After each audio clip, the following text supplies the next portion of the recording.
hampir semua tindakan kita, atau boleh katakan mayoritas dari tindakan kita, berdasarkan data yang ada di kepala kita. Data ini dapat dari mana?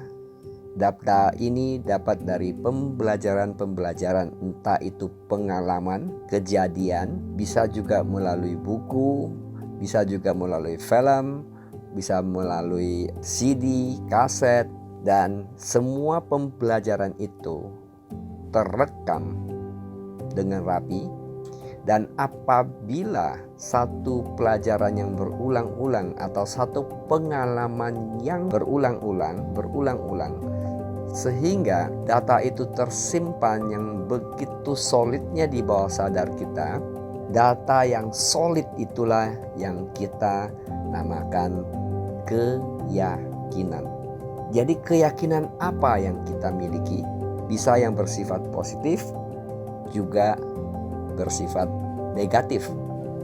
Tindakan-tindakan Anda yang berdasarkan data tadi bisa menentukan kemana Anda pergi dan siapa Anda itu. Kalau kita tahu bahwa ini adalah prinsip ini sudah teruji dan para saintis pun telah membuktikan bahwa otak kita memang merekam setiap kejadian.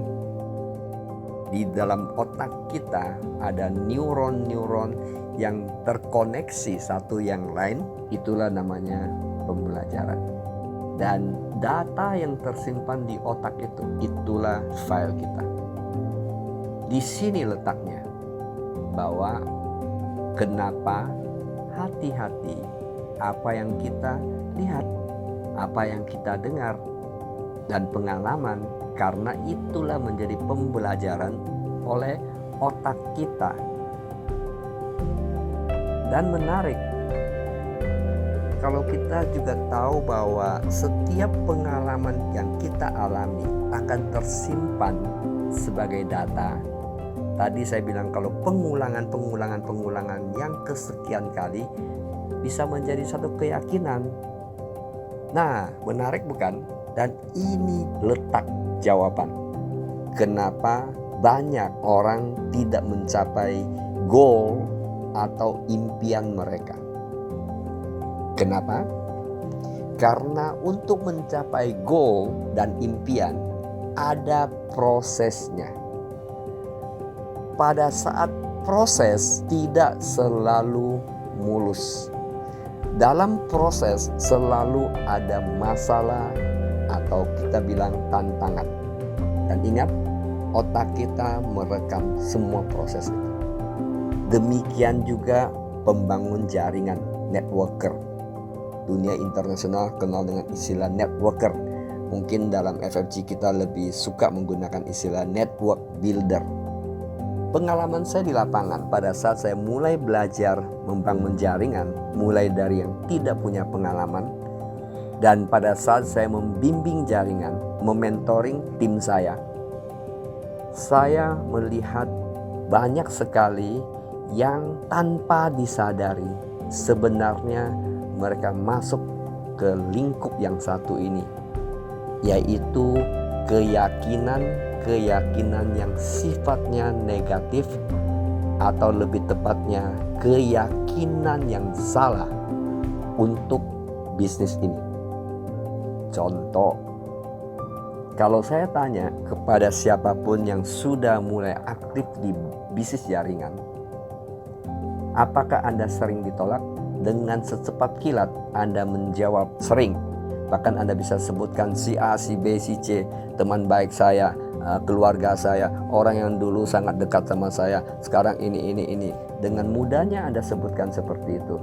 Belum lagi pada saat ada prospek, Anda dapat respon yang negatif, atau prospek Anda mengkuliahi Anda tentang jangan lakukan bisnis ini, MLM ini. Bahkan mereka mengatakan bahwa MLM itu adalah penipuan dan seterusnya. Dan itu tersimpan. Dan ingat, kejadiannya pasti bukan satu kali, bukan? Itu bisa datang dari siapapun. Bisa jadi mungkin keluarga Anda yang tidak aktif di bisnis ini atau belum mengerti bisnis ini juga mengkuliahi Anda, dan seterusnya dan seterusnya. Bisa jadi dari adik, kakak, suami, istri, teman kantor, dan seterusnya. Pertanyaan saya sekarang, berapa file yang telah Anda simpan sekarang? Keyakinan apa yang terjadi yang tanpa Anda sadari? Oleh sebab itu, tidak heran kalau saya pribadi lihat cukup sering kelihatannya leader, tanda kutip ya, tanda kutip artinya bukan leader sesungguhnya, sepertinya dia aktif di bisnis jaringan kita, tapi dia tidak melakukan lagi apa yang seharusnya dia lakukan. Contoh, mungkin dia sudah berhenti percaya pada impiannya dia. Dia sudah tidak melanjutkan goal-goalnya dia lagi. Tidak melakukan action atau tindakan, action plan sesuai dengan goalnya lagi. Mereka tidak melakukan lagi namanya buat daftar nama, tidak melakukan prospecting lagi, tidak melakukan presentasi lagi. Sayang sekali seandainya mereka tidak tahu kenapa dan apa solusinya. Hari ini saya akan membagikan solusi untuk teman-teman yang mengalami hal semacam ini. Saya katakan tidak perlu malu. Hampir semua orang mengalami. Karena ini manusiawi. Yang penting menemukan jawabannya dan aplikasikan yang saya sharingkan hari ini. Karena bukan berdasarkan teori, tapi saya ingin bagikan based on pengalaman saya di lapangan sejak tahun 1992 saya aktif di bisnis ini.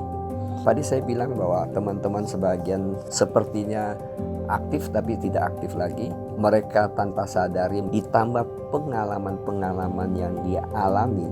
Misalkan sempat membangun jaringan, sempat menghasilkan uang yang cukup banyak. Secara perlahan-lahan jaringannya mulai merosot, mulai turun, bahkan mungkin sudah tidak menghasilkan uang lagi. Dan kejadian mungkin bisa terjadi pada bukan hanya satu leader saja di bawahnya yang mengalami seperti itu. Mungkin ada beberapa leader di grupnya mengalami sudah tidak antusias lagi, turun lagi, sehingga itu akan mempengaruhi ke dia. Dan sebagian bahkan mengatakan, bagaimana saya bisa berkembang? Si A nggak aktif lagi, si B nggak aktif lagi, dan seterusnya. Grup A nggak aktif, grup B nggak aktif.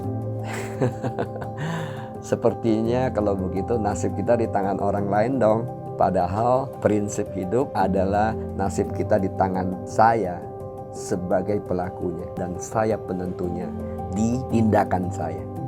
Kalau seperti itu, saya boleh sharingkan, tapi mungkin bukan di saat ini, mungkin nanti di sesi-sesi berikutnya saya boleh sharingkan bagaimana saya rebuild. Rebuild saya bukan hanya saya bangun jaringan hanya berapa bulan, bertahun-tahun. Saya sempat ambruk jadi nol dan saya rebuild. Seingat saya ada 2 kali rebuild. Saya naik kembali. Satu perusahaan dari Asia, satu lagi perusahaan di Amerika waktu itu. Dan bahkan saya rebuild dari nol total setelah saya sekian tahun di bisnis jaringan.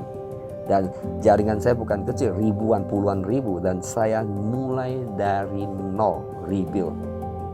Dan berita baiknya, saya sempat nomor 1 di perusahaan di Amerika ini sebelum kita mulai di FFG. Tapi Anda juga tahu saya di FFG juga rebuild. Buat Anda yang aktif di FFG tahu sejarah bagaimana saya rebuild. Saya tidak mengenal rebuild pada saat kita pindah perusahaan. Pada saat kita pindah dari perusahaan A pindah ke perusahaan B, saat itu bukan rebuild. Saat itu kita hanya copy and paste.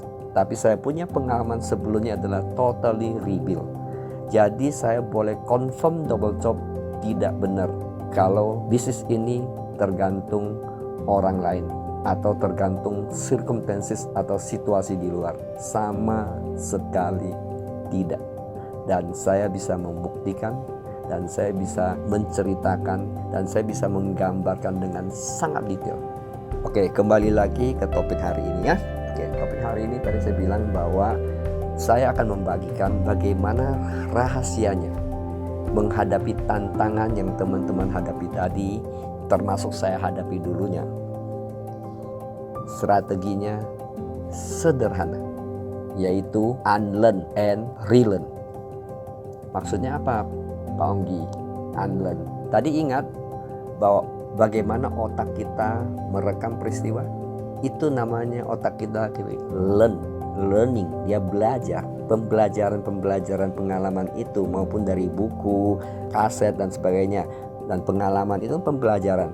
Nah, peristiwa-peristiwa negatif, penolakan, berita negatif tentang network marketing, orang di luar salah paham tentang network marketing, itu bisa meracuni kita indirectly tanpa kita sadari.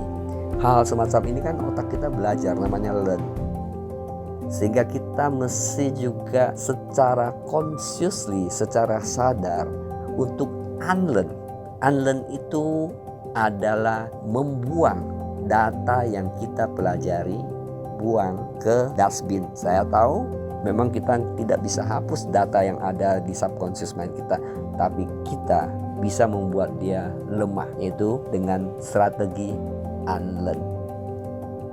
Contoh yang saya terapkan, kalau saya ditolak satu orang, hal-hal semacam itu sering terjadi, bukan? Bahaya itu, jangan pikir itu main-main. Itu bisa jadi bumerang yang tanpa Anda sadari mempengaruhi tindakan Anda berikutnya. Kalau Anda tidak menerapkan unlearn ini, kan bahwa saya langsung melakukan satu tindakan unlearn, yaitu saya masukin pelajaran baru lagi untuk menetralkan pelajaran yang tadi, yaitu saya kontak dengan orang-orang yang antusias di bisnis ini. Saya kontak upline saya kontak downline saya yang sangat antusias di bisnis ini. Kalau tidak pun saya baca buku, saya dengar kaset, saya melakukan 3, 4, 5 kali lebih dari yang satu kejadian ini. Kalau hari itu saya terjadi 3 penolakan, minimal saya harus ada 9 tindakan untuk melawan ini. Itu namanya unlearn. Lantas Anda tanya, Pak, bagaimana kalau saya tidak mempraktekkan ini unlearn dari dulu, sehingga file-file data-data keyakinan yang salah ini menghambat tindakan saya sekarang. Saya tidak mau take action karena ini. Itu benar. Jadi lantas apa dong yang saya harus lakukan sekarang? Oke, the good newsnya adalah tidak ada istilah terlambat. Makanya kenapa saya terus mengkumandangkan tentang morning shower and morning feeding. Masyarakat umum kan kalau bangun pagi morning shower ya mandilah fisiknya. Tapi saya tidak hanya sekedar mandi fisik, saya juga mandi mental saya. Bersihkan semua file-file data-data negatif yang terjadi kemarin. Saya bukan hanya bersihkan mental saya, termasuk spiritual, soul. Dan saya bukan hanya makan secara fisik, tapi saya juga kasih makan kepada mental saya, spiritual saya, bahkan soul, dan praktekkan ini. Jadi tidak ada istilah terlambat. Dengan disiplin tiap pagi bangun, lakukan itu dulu. Pak, saya kan sibuk. Saya mau tanya, pilih mana? Sibuk 5 tahun tidak kemana-mana, sibuk 10 tahun tidak kemana-mana, atau komitmen untuk memperbaiki perubahan, dan setahun dari sekarang, 2 tahun dari sekarang, Anda menjadi yang beda, mencapai impianmu, mencapai dreammu. Pilih sibuk atau pilih mencapai impian. The good newsnya adalah tidak ada istilahnya terlambat. Sejauh kita mengerti apa yang kita kerjakan, segala macam informasi negatif, termasuk teman-teman bilang ini bisnis gak bagus lah, MLM penipuan lah, MLM tidak ada masa depan lah. Siapa bilang? Siapa bilang? Yang menentukan Anda mau lakukan tindakan berikut yang saya akan sharingkan, tapi mesti ngerti dulu apa yang kita kerjakan. Dalam hal ini MLM misalkan. Apa tuh MLM? Saya boleh sharingkan di sini. Investasi waktu saya membangun jaringan sejak tahun 1992 adalah investasi yang paling bernilai dalam hidup saya dibandingkan investasi saya lakukan saat ini secara finansial, dan tidak tergantikan. Karena proses yang saya interaktif dengan siapapun, dari kalangan apapun, dari yang miskin, yang sangat miskin, sampai yang kaya sekali, dari yang tidak educated, tidak terpelajar, sampai yang terpelajar, dari yang status sosial yang bawah sampai di atas, dari orang yang berpengaruh baik dalam pemerintahan maupun swasta, dari Sabang sampai Merauke, karena saya terbang dari Sabang sampai Merauke selama 20 tahun sekian. Dan saya terbang bukan hanya Sabang Merauke, saya terbang banyak negara di Asia, banyak negara di Afrika, banyak negara di Eropa, Pasifik, Amerika. Dan saya ke sana bukan untuk hanya jalan-jalan, tapi belajar dan bagi ilmu. Mesti mengerti bahwa MLM bukan sekedar passive income, bukan sekedar financial freedom and time freedom. Kalau sekedar financial freedom, time freedom, di luar sana juga banyak penawaran financial freedom and time freedom. Walaupun sebenarnya tantangannya juga tidak semudah yang dibayangkan, karena setiap bidang ada prosesnya. Jadi mesti mengerti apa yang kita kerjakan dan mesti mengerti kenapa mau mencapai impian. Yang tertinggi adalah menemukan misi, visi, dan legasi. Saat Anda menemukan itu, saya boleh katakan tidak ada yang bisa menyetop langkah Anda. Yang ada adalah Anda keep learning, keep growing. Kembali lagi tadi saya bilang morning shower, morning feeding itu adalah one of the process yang sistematis untuk keep learning, keep growing.